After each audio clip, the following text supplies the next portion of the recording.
দুইটা চারটা ভাই ভাতিজা সন্তান বিদেশে থাকা, লক্ষ লক্ষ টাকার মালিক হওয়া, এগুলো সফলতা আল্লাহর চোখে? আসুন না দেখি আল্লাহ কোরআন কি বলে। يا أيها الناس إنا خلقناكم من ذكر وأنثى وجعلناكم شعوبا وقبائل لتعارفوا إن أكرمكم عند الله أتقاكم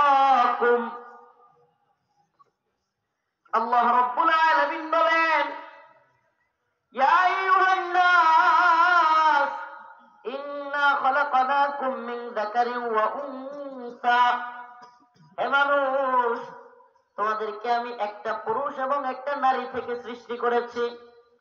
وجعلناكم شعوبا وقبائل لتعارفوا তোমাদেরকে বিভিন্ন দলে, বিভিন্ন গোত্রে, বিভিন্ন ভাষায়, বিভিন্ন আঞ্চলিকতায় তোমাদেরকে আমি সৃষ্টি করেছি।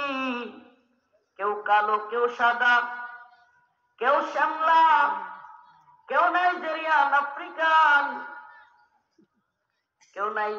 কেউ আফ্রিকান, কেউ চাইনিজ, কেউ রাশিয়ান, কেউ জাপানি, কেউ বাঙালি, কেউ ইন্ডিয়ান,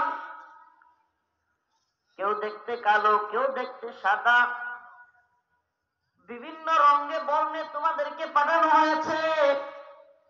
কিন্তু জেনে রাখো, আমি আল্লাহর কাছে কে আফ্রিকান, কে সাদা, কে লম্বা, কে বেটে, কে মোটা, কে চিকন, এগুলো আমি আল্লাহর কাছে সম্মানিত হওয়ার মাপকাঠি নয়।